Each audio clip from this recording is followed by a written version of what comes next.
counter the new Mecca pact. India sparks a global brain gain, new digital bridge that will empower youth diaspora to shape the future of a new India.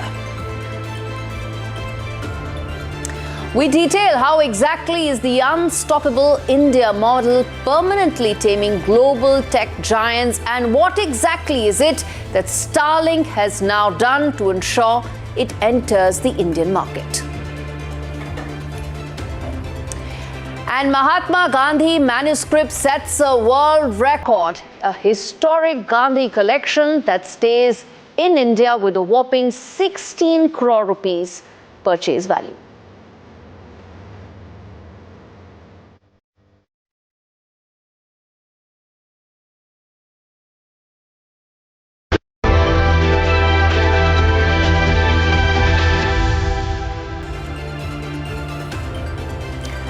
Imagine a map being rewritten in real time while a 70-year-old deception unravels on global television.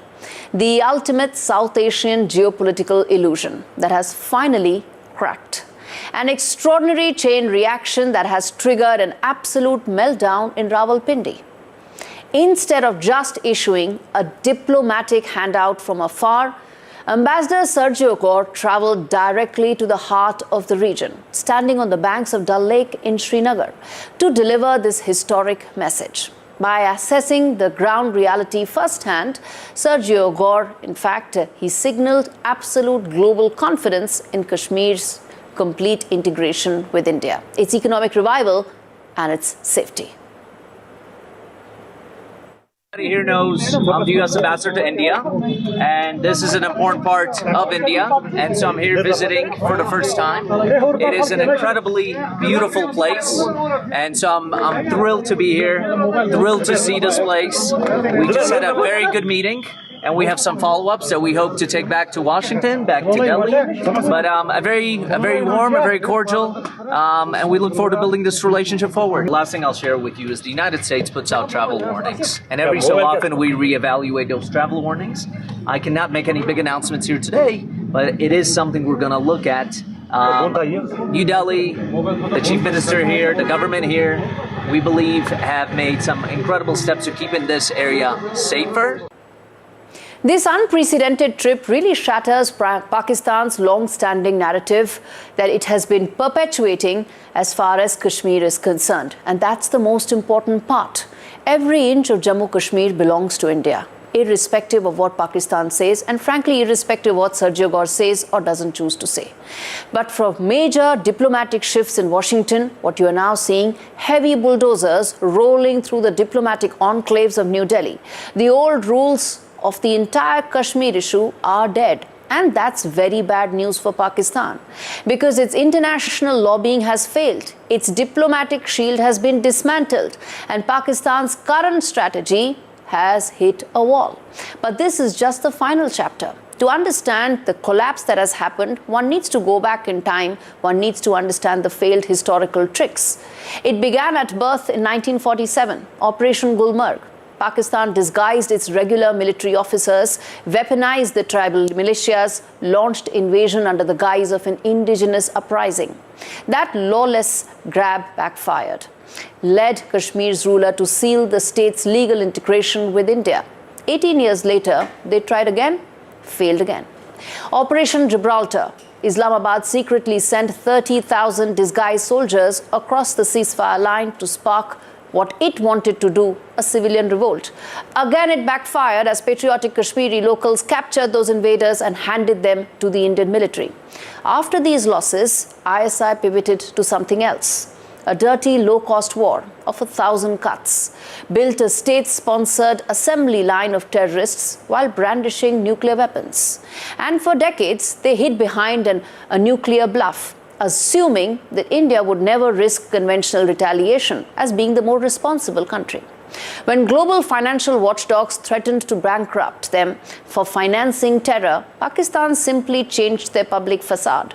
They laundered old jihadist groups into new fronts, the Resistance Front, to fool international regulators, allowing them to maintain plausible deniability and covertly directing targeted, cowardly hits on innocent tourists and migrant workers. All those past tricks have now been completely neutralized. India's modern military strategy has shattered Pakistan's nuclear immunity shield, proving that New Delhi will launch deep conventional precision strikes deep inside Pakistan's territory, even when it's harboring those terrorist factories. Stripped of its atomic bluff, trapped in a severe economic bankruptcy, facing violent civilian uprisings in Pakistan-occupied Kashmir, Rawalpindi has now run out of moves, and the 70-year gamble has now run out of tricks, leaving the army headquarters in Rawalpindi with nowhere left to turn. The multi-front proxy machine has hit a dead end as the old geopolitical playbook has completely crumbled. And the icing on the cake and the finality of that is Sergio Gore's presence in Srinagar and Leh. And as all of this unfolds, Pakistan's former Prime Minister lodged in the country's most stringent jail for cases related to financial impropriety. Imran Khan is back in jail after a brief hospital visit. And to talk more on this, Hamid Mir joins me to really decode how things are unfolding right now. Hamid Mir is a prominent journalist and author, joining me live from Pakistan. Hamidji, let me start first by asking you, how come Imran Khan is back in jail? Because when it seemed that when he got out, his health condition was fairly serious. How exactly did he get cured so fast and be back in jail? According to my understanding and my information, whatever happened last night between 12 o'clock and 5 o'clock in the morning. So whatever happened in these 5 hours is the violation of the Supreme Court of Pakistan's orders, because Supreme Court of Pakistan clearly ordered that Imran Khan should be shifted to the Shifa hospital in Islamabad. And in that order, it was clearly written that when a medical board will be established to examine the health of Imran Khan, one of his personal doctors, Faisal Sultan, must be included in the medical board. So the government of Pakistan not only violated the Supreme Court orders, they also violated the Article 190 of the Constitution of Pakistan, which says that executive must implement the orders of the Supreme Court. Instead of shifting Imran Khan to the Shifa hospital, the government of Pakistan shifted him to PIMS, which is Pakistan Institute of Medical Sciences. And yes, they allowed his sister, Dr. Uzma Khan, to see him. But Dr. Faisal Sultan was sent to the Shifa hospital. And he was told by the authorities that please wait here and Imran Khan is coming here and you will see him very shortly. So for 4 or 5 hours, Dr. Faisal Sultan was waiting for Imran Khan in Shifa hospital, but Imran Khan was sent to the Pakistan Institute of Medical Sciences, and where some doctors were present who were trying to examine Imran Khan. They were not aware what kind of problems Imran Khan is facing. Understood. What kind of medicines? Yes. Understood. All of this is scripted. All of this was choreographed to ensure that Imran Khan didn't get the kind of medical treatment that he was promised and he was supposed to get as per the Supreme Court of Pakistan. I want to understand from you, how is this happening? You mentioned it's a violation. All of it is deliberate. What exactly is the reason? Who's really scared of Imran Khan coming out of prison even to get medical treatment? Yeah, I think that it's a deliberate contempt of court. It's a deliberate violation of the Supreme Court orders. But if you go through our political history, I think maybe it's tit for tat. When Imran Khan was the Prime Minister of Pakistan, the current Prime Minister, Shehbaz Sharif, was in jail. His elder brother, Nawaz Sharif, was also in jail. Now Imran Khan is in jail and Shehbaz Sharif is the Prime Minister. But there is a huge difference. When the Pakistani courts gave some relief to Nawaz Sharif and the Pakistani courts ordered the government to shift Nawaz Sharif from jail to the hospital, the Imran Khan's government immediately, without any delay, they implemented the court's orders. And when another court said that Nawaz Sharif should be sent to London for medical treatment, Imran Khan as Prime Minister never hesitated and he even sent him to London. But now we are witnessing that the political point scoring is turning into political vendetta, political revenge. And the second thing is that the Supreme Court of Pakistan clearly ordered that Imran Khan should be shifted to Shifa Hospital. Government of Pakistan yesterday filed a review petition against the Supreme Court order, which Supreme Court refused to entertain. They sent back the review petition by making some technical objections. So I think that it's the now a point scoring not only against Imran Khan but also against Supreme Court of Pakistan, because the government thinks the government thinks that Supreme Court have no jurisdiction to shift a convicted prisoner from jail to a private hospital. But as I said that when Nawaz Sharif was sent to London, he was that was also a private facility. Yes. Yes. Now, which brings me to ask one thing. Obviously, Imran Khan is still very popular. Clearly, his party has a ground connect. And despite being lodged in jail, in the most strictest jail for financial impropriety related issues, which are not so severe in nature, the fact that he's still popular, the fact that he can still rally a lot of people, dissettles Shahbaz Sharif, dissettles Asim Munir, dissettles the entire administration right now. How much of a groundswell can Imran Khan really create right now, despite being in jail? Dr. Uzma Khan, who is the sister of Imran Khan, she was given an opportunity to meet Imran Khan last night. And she told us that Imran Khan was telling her that these people are not humans. They have not allowed me to interact with any human in last 10 months. And he said that the jail doctors are very kind, and they told me again and again that you are facing a lot of problems because you don't have any interaction with your party people, with your family and other people, and you are also facing problems in your eyes because so you need some urgent medical treatment outside the hospital. All right, I'm going to leave it there. Let's see how it actually unfolds. Hamid Bhai, thank you so much for speaking to me on India Sense, a story that we'll keep tracking with its wider implications for the entire region. Next up, we track the biggest seismic shift in recent global politics that is changing the very rules of international security, the newly minted Mecca pact, uniting Saudi Arabia, Turkey and Pakistan into a mutual defense bloc. It is aimed to establish an unshakable fortress across West Asia. But instead of forcing a retreat, it has provoked a formidable counter-axis, if you call it. India is now rising to the occasion, not flying solo, locking arms with Tokyo and Tel Aviv, engineering a sophisticated, well, let's call it a democratic network, a democratic access.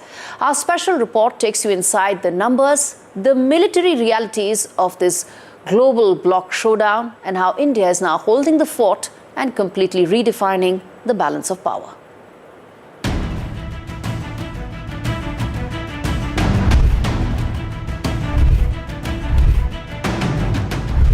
The ink is barely dry on the Mecca Joint Defense Agreement, yet its ripples are already shaking global capitals. Built by some as the new Sunni security triangle, the pact binds its members to a strict attack on one is an attack on all framework. It's a bold strategic gamble leveraging pan-Islamic rhetoric. But analysts warn the creators of this pact may have bitten off more than they can chew. They face a steep uphill battle against an emerging high-tech democratic counter-alignment. The numbers tell a story of immense economic mismatch. While the Mecca Pact commands a combined economy of $2.3 trillion, the democratic axis of India, Japan and Israel stands as an $11.8 trillion economic powerhouse. New Delhi is firing on all cylinders. Instead of building rigid military walls, India is building flexible bridges across the Indo-Pacific. The strategic threat is real. Pakistan now enjoys direct access to advanced Turkish drone technology and electronic warfare systems backed by deep Saudi pockets. But India's response has been swift. In a move that lets actions speak louder than words, New Delhi has secured fresh maritime security agreements with Tokyo. The partnership brings Japanese naval shipbuilding co-development directly to Indian shores under the Make in India initiative, while Israel secures the high-tech intelligence grid. और excellency हम यह भी दोहराते हैं कि कठिन समय में भारत किसी भी जरूरी असिस्टेंस, रिलीफ और सपोर्ट प्रोवाइड करने के लिए पूरी तरह से दृढ़ संकल्पित है। एक्सेलेंसी, हमारे दोनों देशों के संबंध साझे लोकतांत्रिक मूल्यों, परस्पर सम्मान और एक पुराने सिविलाइज्ड कनेक्ट पर आधारित हैं। I have continued to feel deep respect and gratitude for this tradition. As a Minister of Defence myself, I am proud and pleased to be able to contribute together with India to peace in the region and the world. Furthermore, the pact has exposed deep cracks in the Gulf. The UAE is visibly distancing itself from the Mecca alignment, choosing instead to deepen its trade and security ties with India and Israel. By anchoring its West Asia policy through these flexible relationships, India ensures it never has to play catch-up. This is a multi-layered, resilient security network designed to weather any existential or external crisis. The reality on the ground is undeniable. The Mecca Pact sought to check India's rising influence, but it has only served to catalyze a powerful democratic response. New Delhi, Tokyo and Tel Aviv are playing the long game, prioritizing advanced tech manufacturing, maritime dominance, economic synergy, ensuring that this counter-alignment remains built to last. The global balance of power is being redefined, and India's ascent is only getting started. Now, switching gears, India is now drawing its global family closer than ever before. And at the top of that list are the young and restless Gen Z group. And the government, for that, has launched the Friends of My Bharat portal, a digital bridge built to channel the energy of Indian origin youth worldwide into the nation's development and its future. New Delhi is inviting the global diaspora to look back at their roots, plant new ones, in fact. They are letting global youth put their money where their mouth is when it comes to nation building. Because for decades, the Indian diaspora has been a powerhouse abroad. They hit the ball out of the park in tech, in business, in academia. But when it came to grassroots development back home, geography kept them at arm's length. And now they don't need to watch from the sidelines. They can be partners. The parent platform, which is Mera Yuva Bharat, already acts as a single window portal for domestic youth. And now this model is going to be scaled up globally. It targets young minds aged 15 to 29, gives them a direct stake in the country's growth, a collaborative ecosystem, strengthening cultural ties, driving real economic and social progress. The portal lets users register youth clubs, giving volunteering opportunities in education, health, as well as cultural preservation. Whether digital or physical, global youth can now put their shoulder to the wheel. This moves past old school philanthropy. It focuses on direct, measurable action. It proves that blood is thicker than water, no matter how many miles separate the diaspora may be from motherland. By turning brain drain into global brain gain, the effort is to build a seamless network of young change makers, breaking the ice between local policies and global talent. And the message to the world's youth is loud and clear. India is on the rise, and there is a seat at the table. On that note, a quick break. We return with more stories on the other side. Stay with us.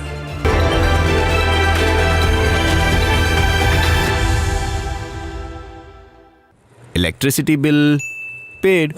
Really? Your mobile recharge is done. How? Make all kinds of payments using the Bheem Payments app and get cashback of up to Rs 300 every month. Use Bheem app to pay. It's the Mahi way.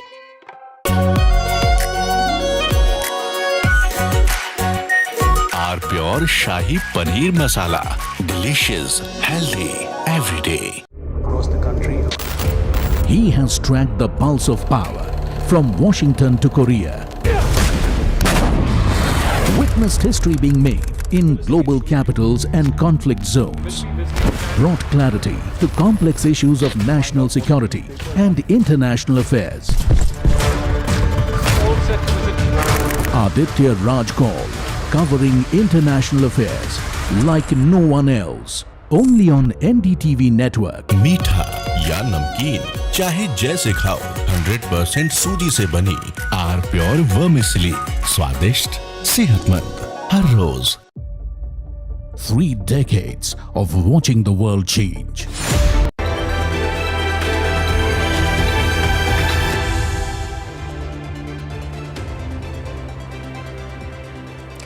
Over in the West, Silicon Valley has officially bent the knee to New Delhi.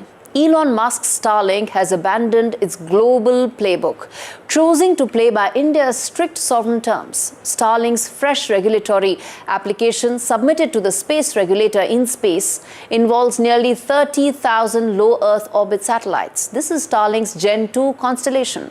And remember, its first Gen 2 bid was rejected. New Delhi said no. Musk went back to the drawing board.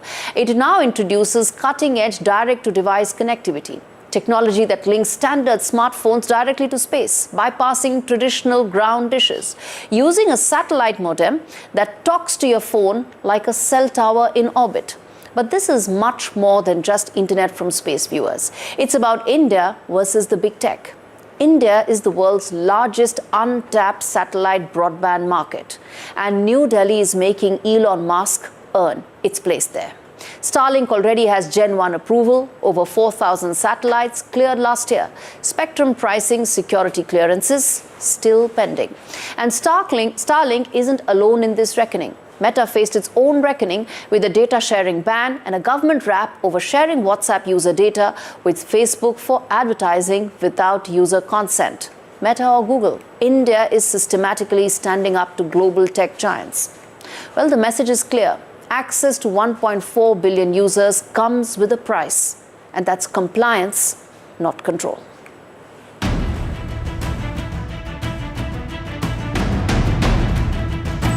For decades, trillion-dollar tech giants operated above the law. They treated sovereign nations as mere borderless digital colonies. They used a single global rulebook. But India drew an uncompromising line in the sand, proving that national sovereignty is absolutely non-negotiable. Starlink learned this truth the hard way.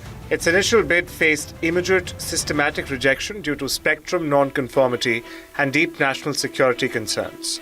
To enter this market, Musk had to completely overhaul his application, accepting absolute domestic control.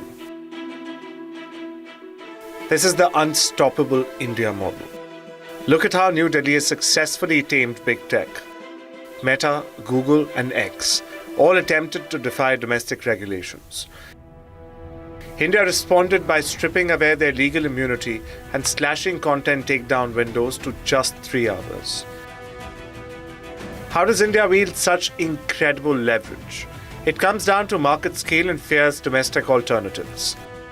With local infrastructure giants ready to deploy their own competitive satellite networks, foreign conglomerates simply cannot afford to walk away empty-handed.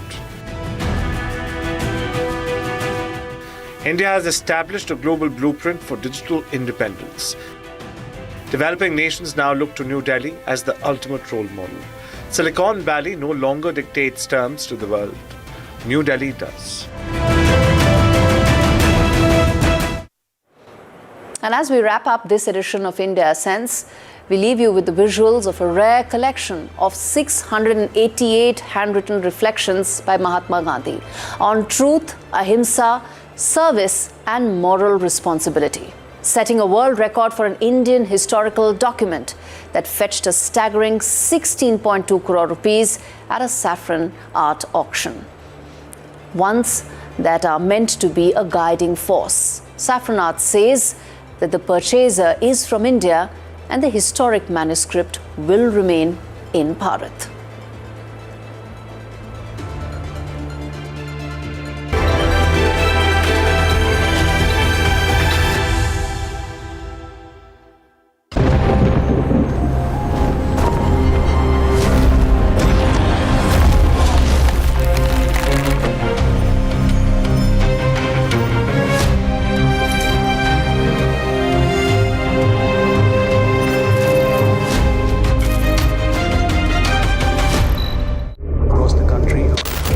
He has tracked the pulse of power from Washington to Korea.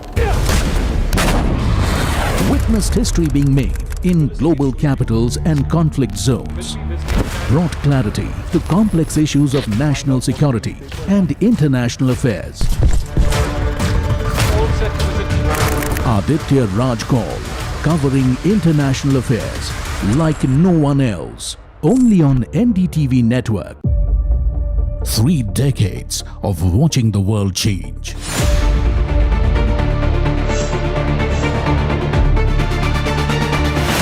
Of asking the questions that couldn't wait.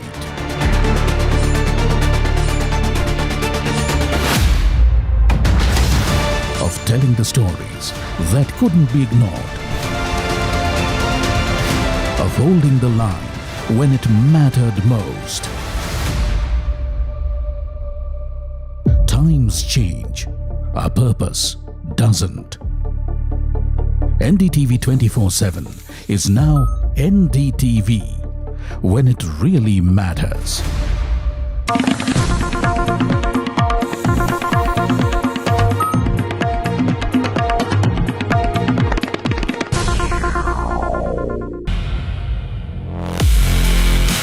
A second changes everything. A minute moves a nation.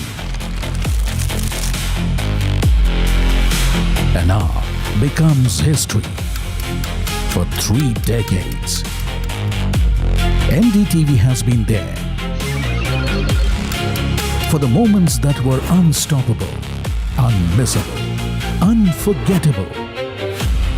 Today, the moment is ours. NDTV 24/7 is now NDTV, when it really matters.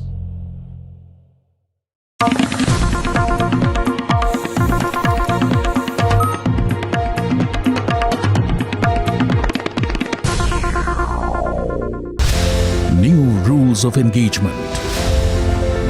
Ambitions crossing borders. Voices.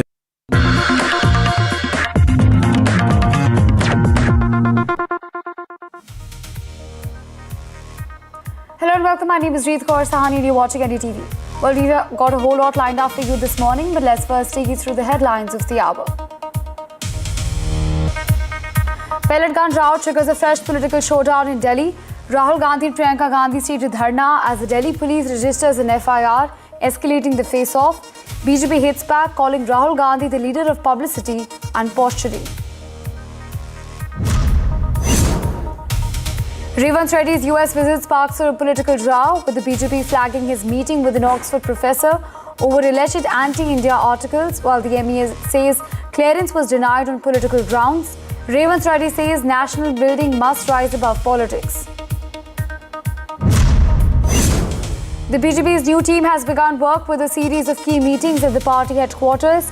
Nitin Nabeen is set to meet the state presidents as the party charts its next organizational phase and prepares for the upcoming polls. Fresh speculation of a Pawar reunion is now sweeping Maharashtra after Parth Pawar met with Sharad Pawar at Silver Oak. Now, the 3-hour meeting has reignited merger talk, though Supriya Sule has downplayed the speculation. Maharashtra's food safety crackdown has intensified, with the FDA raiding 89 food outlets across the state. 13 licenses have now been suspended after serious hygiene violations were found, with adulterated food and banned tobacco also being seized.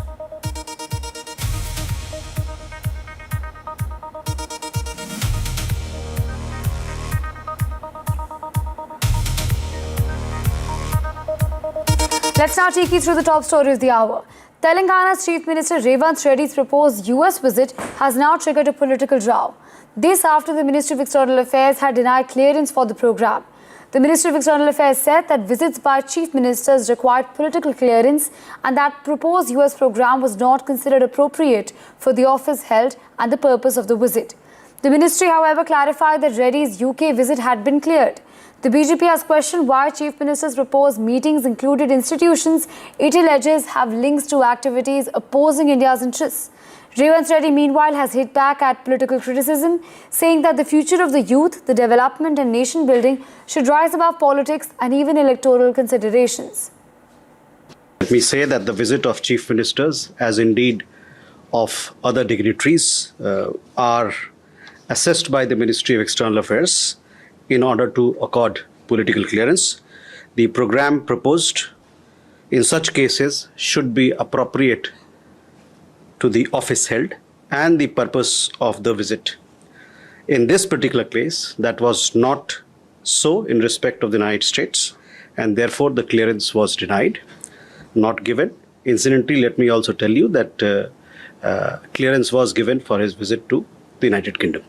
देखिए भाई, chief minister को clearance लेकर flight चढ़ के बाद में जाना है, ये पहले ही भाग गए, नंबर 1। नंबर 2, इनके टूर प्रोग्राम में उनके सीएम ऑफिस के हिसाब से ये जो भी इंस्टीट्यूशंस को मिल रहे थे, ब्लेवेंटिक करके एक स्कूल है ऑक्सफोर्ड में, वो देश में एंटी सीएए राइट्स को फंडिंग किया सो इंस्टीट्यूशन है। Abrogation of article 370 Jammu Kashmir का, उसके अगेंस्ट में फंडिंग किए सो है। देश में खेओस और यहाँ पर जो पीस को डिस्टर्ब करने का जो भी कार्यक्रम होगा, ये सबके लिए वो फंडिंग करते हैं। मोदी जी के खिलाफ प्रोपेगेंडा करने में फंडिंग करते हैं। Basically anti India, anti national institutions में इनके मीटिंग शेड्यूल हुए थे, वो क्यों हुए, किस कारण हुए, ये चीफ मिनिस्टर को बताना चाहिए। Well, my colleague Ashish is with us on the broadcast. Ashish, a big political draw has now erupted over Revanth Reddy's US visit. If you could just walk us through the sequence of events, what exactly has happened here? You're absolutely right, Reet. In fact, Chief Minister Revanth Reddy, he left Hyderabad on 20th of this month, and he is in UK now. He is participating in several of the events in United Kingdom, in London in particular. And now, after finishing his UK trip leg on 24th, he had to supposed to fly with delegation, with state bureaucrat as well as minister's delegation to US. But now MEA, that's what the Chief Minister Office confirms and say that MEA has denied permission for CM's US visit, and that has triggered a massive political blame game, while the ruling Congress party as well as Chief Minister Office says that the effort is to sabotage Telangana's interest and Telangana development, Telangana's youth growth, because Chief Minister, according to Chief Minister Office, Chief Minister was there in UK as well as USA for the betterment and to bring several of the initiatives to Telangana. On the very other hand, BJP has alleged that Chief Minister trip was not political in nature, in fact not government related in nature, and it was more or less a meeting between Chief Minister and those who are fanning and pushing anti-India narrative or anti-India protest or anti-BJP or anti-Prime Minister protest in country, and that has triggered sharp reaction from Congress side. Congress blamed the BJP. The BJP is sabotaging Chief Minister's US visit, and in fact they have denied permission for the visit of USA. On the very other hand, MEA has clarified that they went through the whole application and they felt that this visit, US visit in particular, is not appropriate for the Chief Minister, and that's why they have denied the permission. Meanwhile, BRS has also hit out Congress party and questioned that why Chief Minister... Let's take our viewers through it. Now, BRS's M. Krishank has in fact spoken on Revanth Reddy's US tour cancellation. Now, he's in fact even gone on to say that the government of India is rejecting the US visit and the MEA is now terming it inappropriate. He's gone on to say that this raises serious questions about what exactly is deemed as appropriate. So the BRS is now asking important questions. They are now going on to say that if the MEA has now deemed the visit as inappropriate, then what clarifies and what constitutes as a visit that is appropriate? Now, an important question that's now being raised by the BRS. We also have a reaction coming in from the party. Let's take you through it. Government of India rejecting permission to Chief Minister Revanth Reddy for his foreign visit to United States of America, and Ministry of External Affairs terming it as inappropriate raises serious questions here in people of Telangana. What could be so inappropriate for the Chief Minister Revant Reddy's visit to the USA. Last time when Chief Minister Revant Reddy visited United States of America, he signed a 1,000 crore MOU with his own brother Anmula Jagdishwar Reddy's shell company Swachh Bio for 1,000 crores.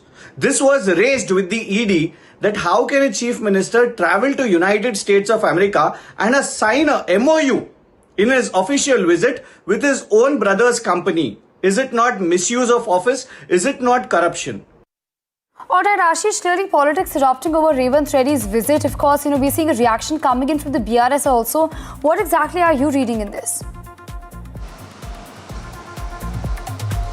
So clearly, since Chief Minister is back in Hyderabad on 24th, and we expect that Chief Minister himself will address these issues and these political allegations being leveled against him and his foreign trip. On the very other hand, the state Congress party as well as Congress government sources, they allege that it was a sabotage effort by the BJP-led centre, and centre doesn't want the Congress government in Telangana to flourish and to provide or bring several of the amazing initiatives to the state for the welfare of a state or for the welfare of youth of the state.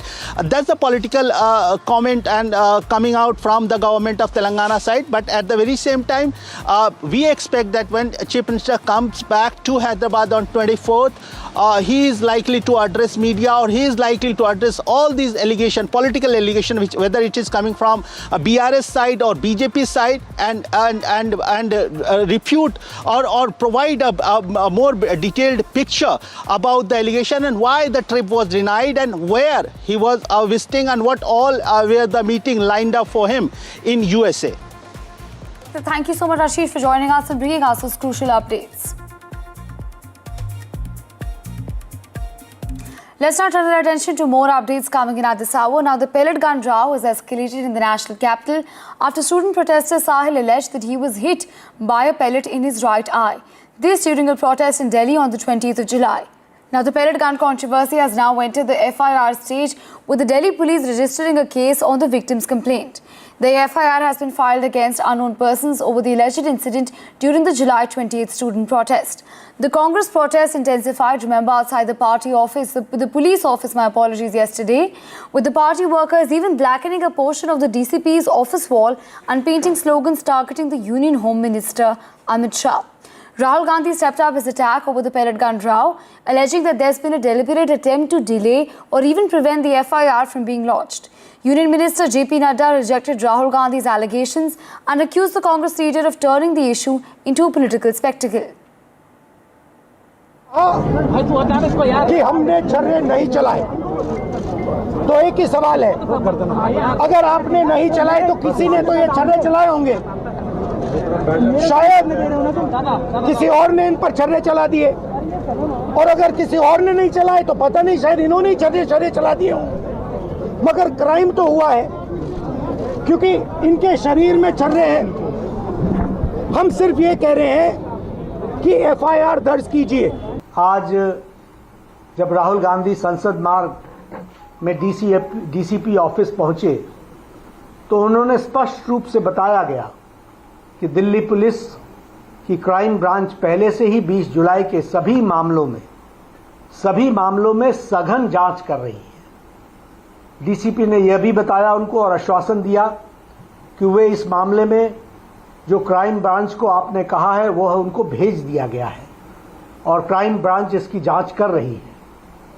प्रशासन के इस स्पष्टीकरण के बावजूद धरने पर बैठ जाना राहुल गांधी के हठ योग को दर्शाता है और हठ योग के साथ साथ हताशा को भी दर्शाता है। इससे साफ हो जाता है कि उनका मकसद किसी को न्याय दिलाना या जांच करवाना नहीं है, बल्कि सिर्फ हंगामा खड़ा करके कानून व्यवस्था को चुनौती देना है। 20 दिन, 30 दिन, 50 दिन, 6 महीना वहीं बैठूंगा। It's legal. He's requesting an FIR. Sir, already No. He is requesting an individual FIR for this bullet, for the pellet injuries. Okay, very simple. You are not doing it? Sir, okay. साहिल लोचब है जिसका शरीर में छर्रे के निशान दिखाए आप सबको राहुल जी ने कि अब FIR होगी पुलिस वालों के खिलाफ कार्रवाई होगी, जिसने आदेश दिए उसके खिलाफ कार्रवाई होगी। राजनीतिक आदेश किसने दिए थे पैलेट गन्स चलाने? कुछ नहीं हुआ, वो भी इंतजार चलती रही। आज सुबह से अब इंतजार कर रहे हैं डीसीपी ऑफिस के बाहर धरना देके राहुल गांधी जी और प्रियंका गांधी जी कि एफआईआर होगी। 6.5 घंटे होने आए हैं, एफआईआर नहीं कर रहे। पुलिस वाले कह रहे हैं कि ऊपर से दबाव है। ऊपर से मतलब किसका दबाव है? जय शाह का है, अमित शाह का है, किसका है? It is nothing but a clear victory of Rahul Gandhi ji and those affected persons who have accompanied Rahul Gandhi ji. The issue, the government has been simply dilly-dallying of registering FIR, and in this way they are making a mountain out of molehill. And there is a proverb that the donkey muddles the water before drinking it. This is simply happened over here. 7 घंटे से ज्यादा यहाँ पर बैठना पड़ा LOP को, तब जाकर यहाँ पर एफआईआर है। आप सोच सकते हैं कि एक आम नागरिक जिसके साथ इतनी भयंकर घटना हो, जिसको आज भी सरकार डिनायल मोड में है कि कोई गम चली नहीं है। हमने वहाँ पर लोकसभा में भी कहा कि नहीं चली, लेकिन एविडेंस है ना, देख रहे कांग्रेस पार्टी की जीत मान थी, क्योंकि लगातार आप लोगों ने 7 घंटे तक प्रदर्शन किया। आप लोग दबाव में आकर जो है एफआईआर दर्ज हो गई। दबाव तो हुआ ही है, अगर पहले ही दर्ज हो जाती इनके कहने पर और जो साफ नजर आ रहा था, तो एलओपी को इसमें आने की जरूरत क्या थी? लेकिन यहाँ आम नागरिक का किसी का भी कोई अधिकार तो बचा नहीं है। Well, NDTV's managing editor Padmira Joshi spoke with BJP General Secretary Smriti Irani on this. Listen into the conversation.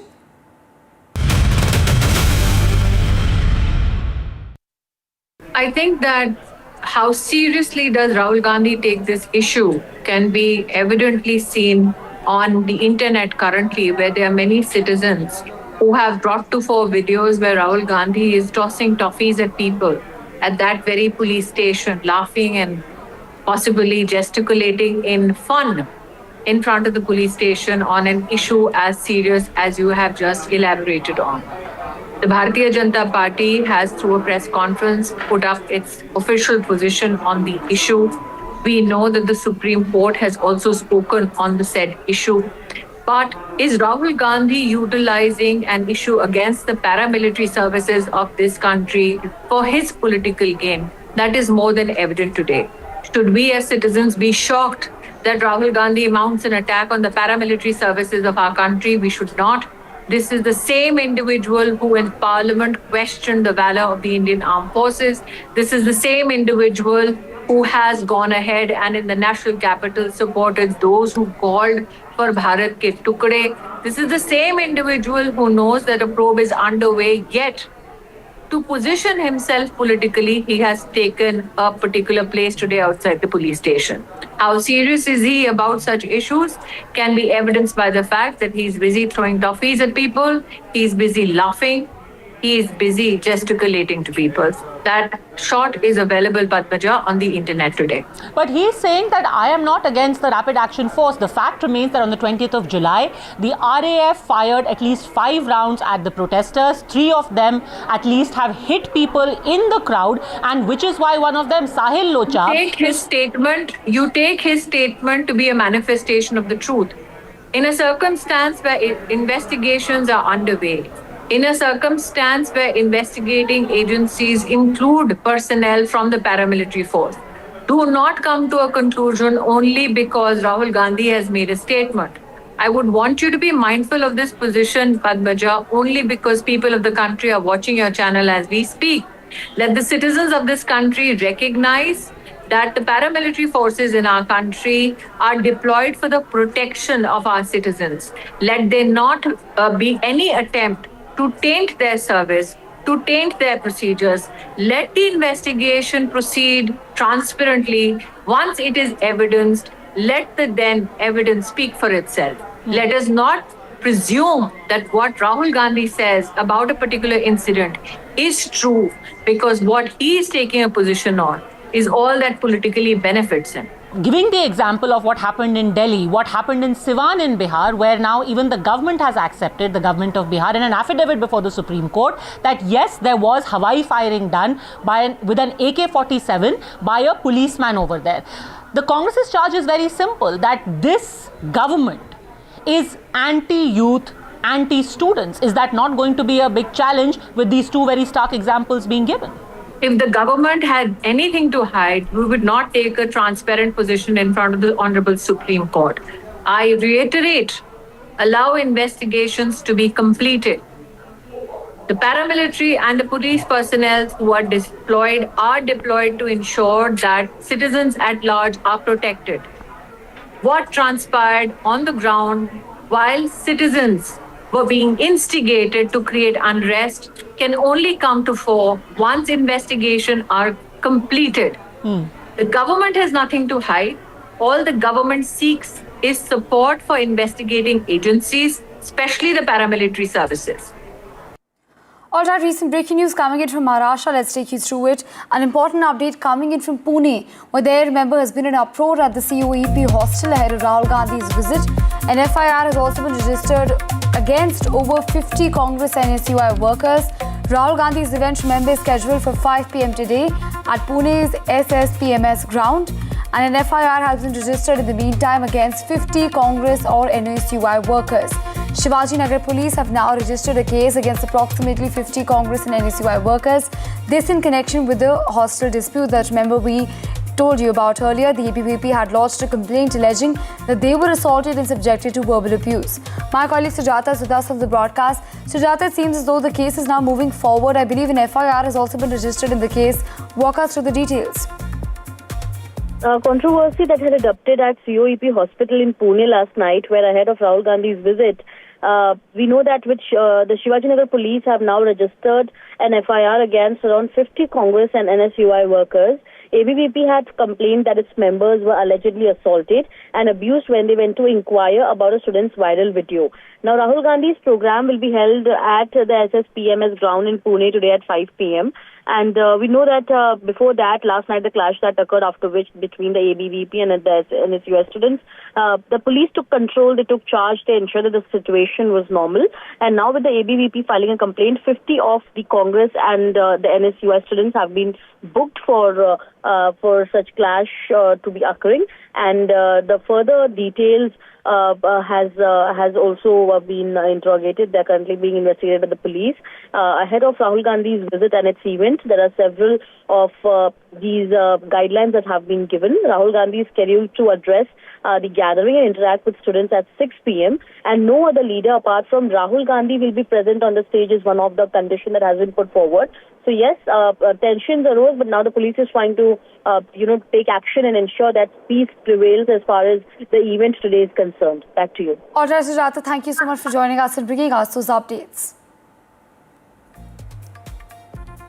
Well, recent breaking news coming in at this hour. The left has targeted Chief Secretary of Tamil Nadu over the recent circular regarding students' protests, which, remember, became controversial. The CPM has sought action against the Chief Secretary of Tamil Nadu for alleged unilateral decisions. The CPM member parliament has now, in fact, gone on to say that the recent circular regarding college students participating in protests, the Joint Director has been asked to provide an explanation within 1 week for sending a letter directly to all colleges, instead of course, routing it through the Commissioner of the Collegiate Education. Similarly, in fact, the leader has also gone on to urge, the CPM party has now gone on to urge that the Chief Secretary, who ordered the formation of a joint action committee to prevent students from participating in protests organized by the left-wing parties and even CJP without bringing, is highly insensitive. So this is what, in fact, the CPM is now going on to say. My colleague Vijay is with us on the broadcast. Vijay, bring us the details, because we're learning that the situation, that there have been unilateral decisions and they also bar students from participating in the protests conducted by certain parties. Well, that's right. Remember, Reed, there was a controversial circular issued by state government where students should not be part of protest. So it became huge controversy. The TDK government gave clarification. It was after it became huge controversy.